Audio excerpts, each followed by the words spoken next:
Good morning বন্ধুরা, কেমন আছো তোমরা সবাই? আশা করছি সবাই সুস্থ আছো, ভালো আছো। আমিও ভালো আছি। তাহলে আজকের ব্লগটা এখান থেকে শুরু করলাম। আমার বাসি সমস্ত কাজ উজ করে স্নান করে পুজো দিয়ে আবার পুজোর বাসন নামিয়ে ধুয়ে টুয়ে রেখে দিয়েছি ঘরটা মুছে। তাহলে দেখতে থাকুন, চলেন দেখাই একবার ঠাকুর ঘরটা। এখানে আমার পুজো দেওয়া হয়ে গেছে। পুজো দিয়ে ঠাকুরের জল ছিল না, জল এসেছে, তো জল ভরে রেখেছি। এখানে বাইরে আমি বাসনগুলো ধুয়ে রেখেছিলাম। ফুটা ফুটা বৃষ্টি পড়ছে, উঠিয়ে নিই।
এখন রান্নাঘরে যাব, গিয়ে দেখব কি রান্না করা যায় আজকে। কালকে তো ছোটো মাছ এনেছিল বিকাল দিকে, তখন কেটে ধুয়ে পরিষ্কার করে ফ্রিজে রেখে দিয়েছিলাম।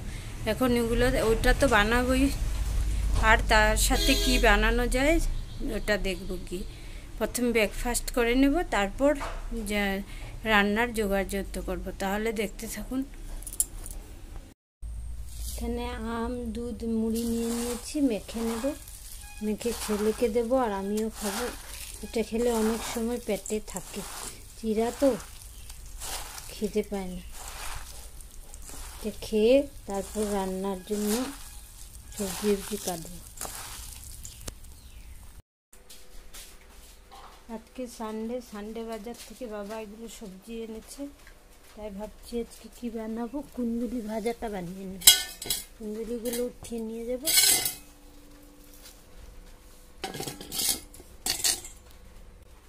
এখানে ভেন্ডিগুলো নিয়ে নিয়েছি, ধুয়ে নেব, ধুয়ে তারপরে কাটবো।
এখানে আমার ভাজাটা হয়ে গেছে, নামিয়ে নেব।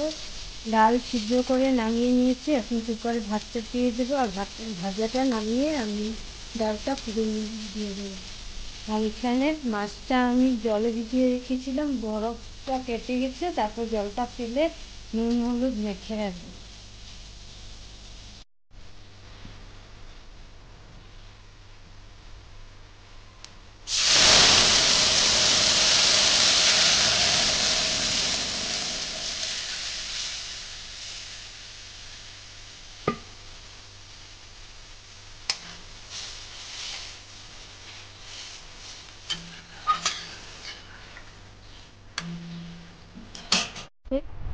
এখানে সর্ষে, গোলমরিচ, কাঁচামরিচ আর নুন নিয়েছি, বেটে নেব। এখানে আমি মাছের জন্য সব মশলা রেডি করে নিয়েছি। এখানে আছে পেঁয়াজ আর টমেটো বাটা, আর এখানে আছে সর্ষে, গোলমরিচ, কাঁচা লঙ্কা বাটা দিয়ে কড়াইটা চাপিয়ে দিয়েছি। কড়াইটা গরম হয়ে তেল দিয়ে দেবো, দিয়ে মাছটাকে ভেজে নেব। তারপর কীভাবে বানাচ্ছি আর আপনাদের সঙ্গে শেয়ার করব।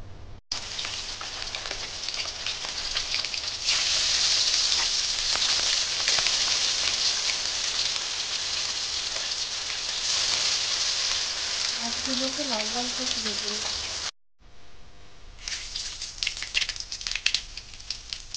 তেলের উপর কালো জিরে দিয়ে দিলাম, কাঁচা লঙ্কা দেবো একটু পরে, আগে পেঁয়াজটা দিয়ে দিয়ে নিয়েছি দেবো।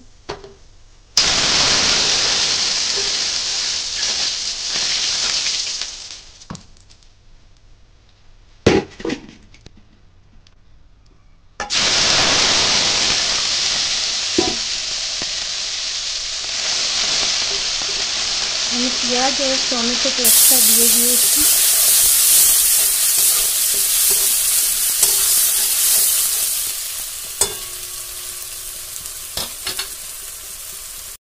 এখানে এর মধ্যে হলুদ গুঁড়ো, লঙ্কার গুঁড়ো দিয়ে দিলাম, দিয়ে মশলাটাকে ভালো মতো কষাবো।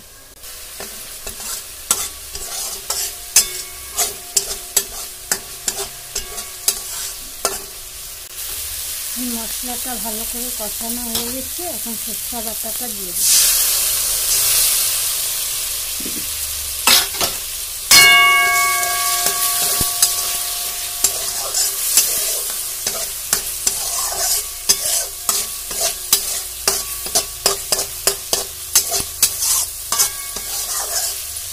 দিয়ে বেশিক্ষণ কষাবো না, এখন ঝোল দিয়ে দিলাম, পরিমাণ মতো ঝোল দিয়ে দিলাম।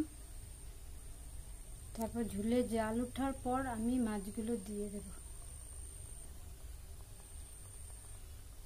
জাল ওঠার পর আমি মাছগুলো দিয়ে দিয়েছিলাম। এখন আমি নুন দিয়ে দিচ্ছি, আগে শস্য বাটার সময় নুন দিয়েছিলাম, তার জন্য অল্পই নুন দেব। এখানে আছে ধনে পাতা ও কাঁচা লঙ্কা চিরা, এটা দিয়ে দেব।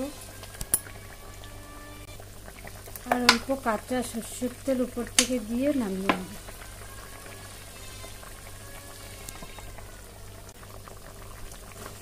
রেসিপিটা আমার হয়ে গেছে, এখন নামিয়ে নেব।